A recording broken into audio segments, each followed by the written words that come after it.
Hi, this is Shambhavi. Welcome to my weekly podcast about spirituality, love, death, devotion, and waking up while living in a messy world. The Satsang with Shambhavi podcast is recorded live each week with students of our nonprofit community, Jaya Kula.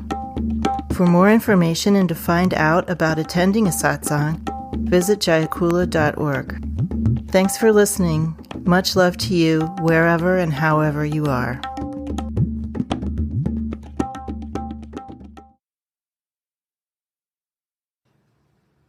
I've been thinking about how enlightenment is uneven, and I've been examples recently of people who have been dedicated practitioners for decades and still have big blind spots. And I'm just wondering your advice so that how to avoid that. There's so much about that topic. Enlightenment is uneven. Of course, there's a lot of narrative swirling around that says enlightenment is instantaneous, or that says enlightenment is this or that specific thing. Enlightenment is not having any thoughts, or enlightenment is when some other thing happens or doesn't happen. And all of these kinds of narratives are limited. And it's very difficult to receive, and it's very difficult to digest a more thoroughgoing view of our lives. And that is one of the places where people fall down in terms of their unevenness in their path. In other words, where they could be very kind and loving and giving good teachings and doing a lot of practice on the one hand, but then they have these sticking points. For instance, we're reading some extremely misogynistic and homophobic and unkind, mean statements from Tinley Norbu in his autobiography. This was following an afternoon where some students that gather together in a group once a month to do some readings and talk and share. We were reading from Tinley Norbu's The Magic Dance, which I love and have introduced people to. So we were reading to each other from this book with a great deal of pleasure. And then I thought, I'll read something else that he wrote since I liked that so much. And then I went and got this little autobiography. And basically, about a third of the way into this book, for no reason whatsoever, having nothing to do with his autobiography, he just launches into this tirade against, masculine women and lesbians. And I won't use the crude word that he used to describe gay men. I wouldn't want to repeat it, but all this just unbelievable, ridiculous, and just went on for pages and pages and pages apropos of nothing. There was absolutely no lead into it or context for him saying this stuff. He just launched into it. And so why do people do that? It's a symptom of privilege.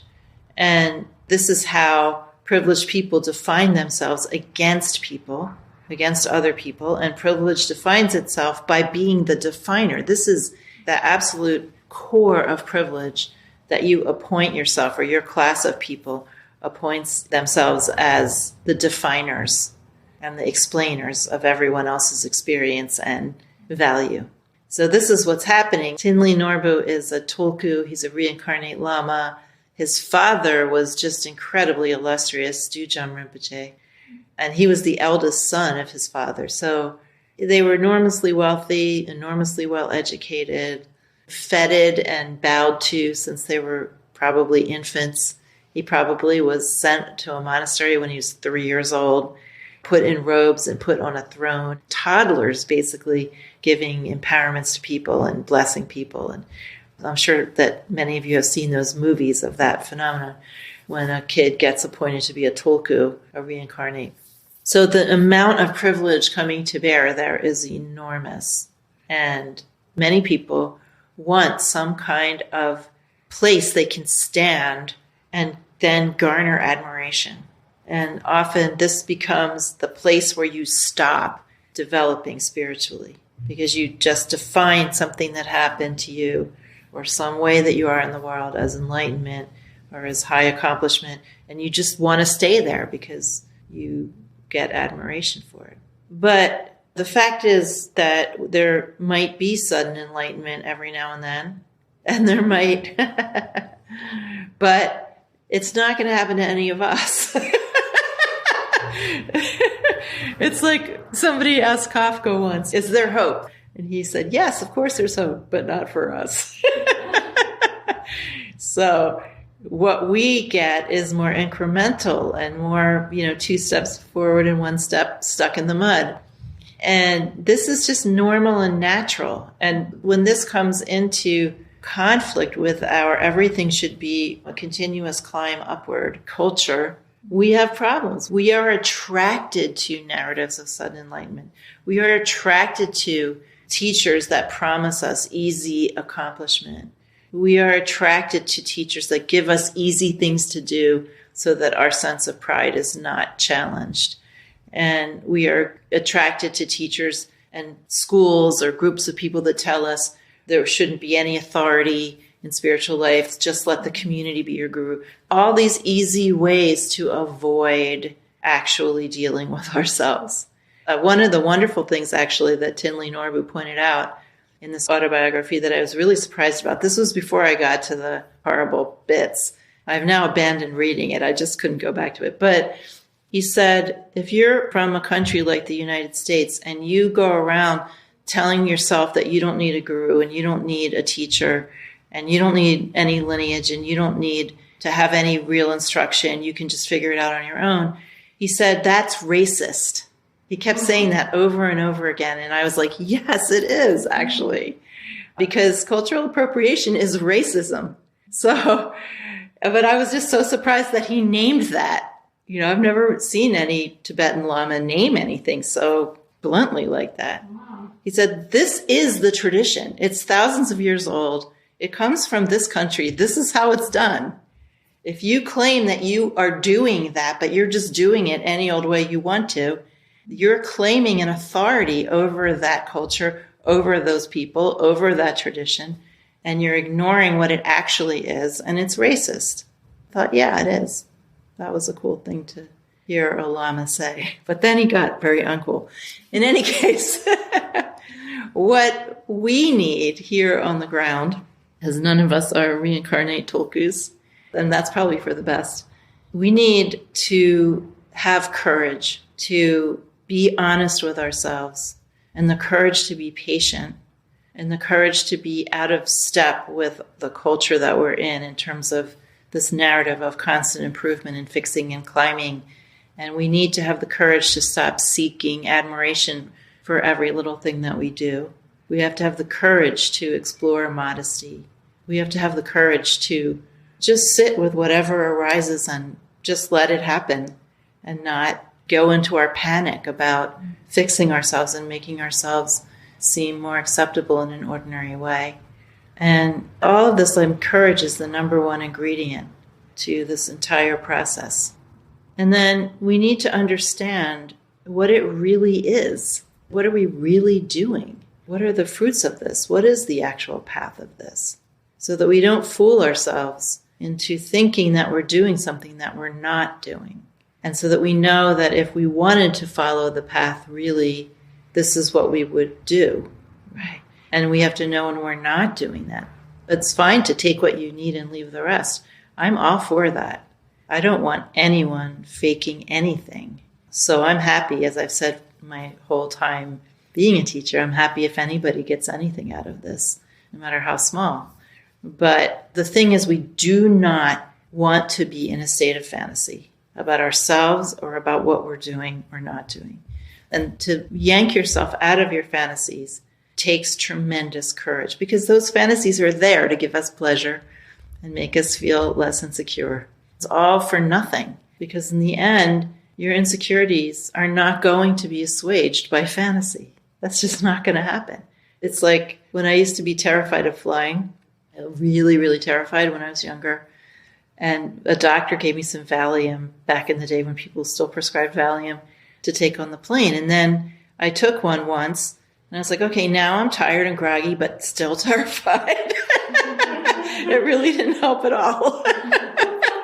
So that's what fantasies like a Valium that just sort of is this layer of grogginess on top of the panic that we're still experiencing.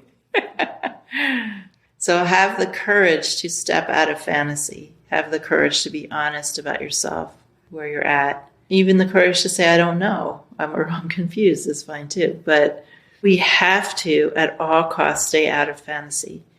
At all costs.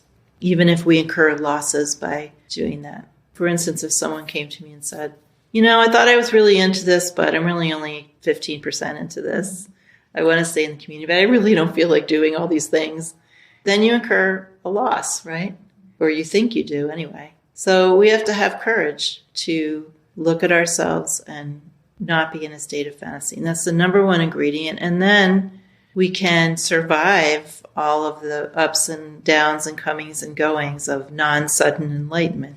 And I think that the length of time that it takes and the fact that we have absolutely no idea, for each one of us individually has absolutely no idea what's going to happen. We have no idea what our spiritual trajectory is going to be. And each one of us is going to be unique. And so we're practicing with a tremendous amount of confidence and being able to sit in the I don't know for decades and decades and decades. I don't know. And things happen that are pleasing, and that's why we keep doing it, because we recognize that there's benefits. But we really have no idea what the benefits are until they happen, and we have no idea when they're going to come. So that seems at first, and I felt this way at first, it seemed like a horrible situation.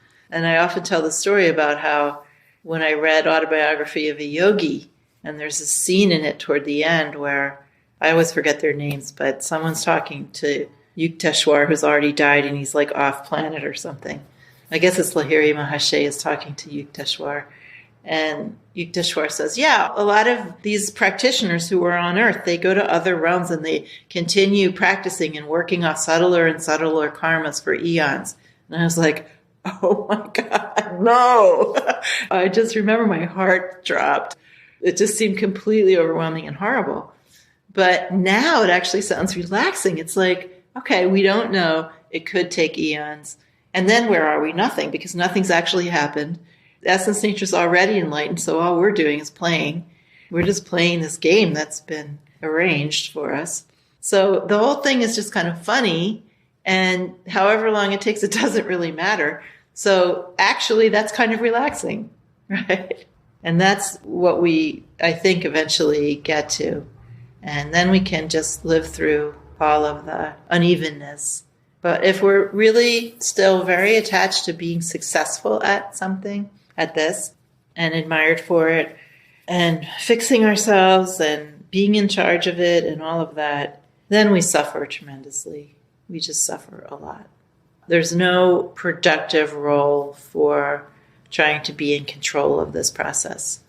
The only thing that we can do is relax, keep doing sadhana, opening our hearts, finding something or someone to follow. That is absolutely key, despite what the post-guru people say. We have to learn how to follow nature. We have to learn how to follow wisdom. And there's absolutely no way around that. So we may tell ourselves that there's a way around it, but there's not. I've been finding myself praying for help during morning worship. And I was wondering if you could talk about prayer and its relationship to worship. Sure. Well, any prayers that come spontaneous like that are good. Prayer is a communication, just like any other communication. And any prayer that's really open-hearted and sincere is going to be responded to in some way or another.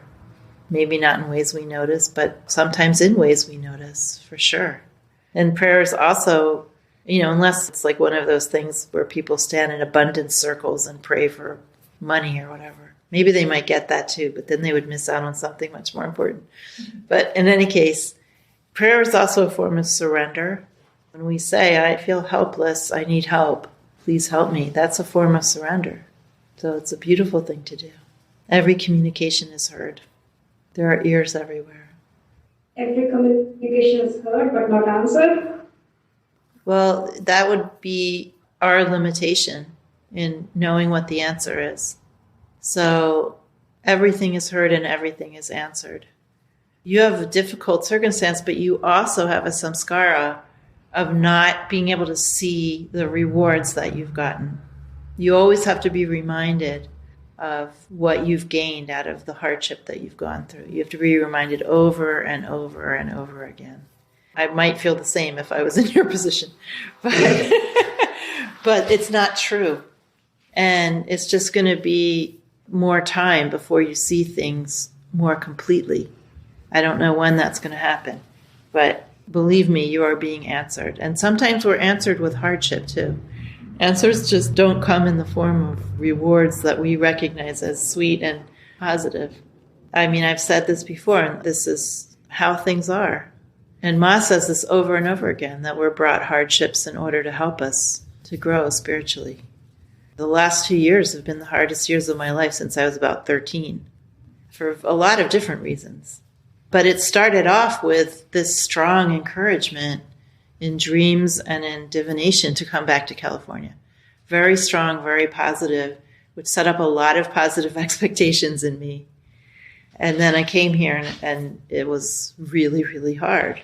And the upshot of it is, I actually don't know what the upshot of it is, but one thing that has happened is that my spiritual thing has just deepened just incredibly. And so that's just what had to happen, right? A lot of stuff has fallen away. And it's been hard. It's been the destructo part of the process. The destroyer part. But I know enough about spiritual life to know that these times often bring about tremendous growth. Not growth that I reached for particularly. It just happened. You're in the process that you need to be in for your spiritual growth. I know how hard it is. Everybody has hardships. We can all feel what that's like. Even though we all have unique circumstances.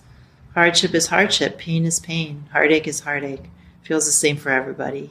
So we'll just see what happens. I have total confidence that just as you're in such a spectacularly different situation than you were when I first met you, that when the same amount of time goes by, you're going to be in a spectacularly different situation again.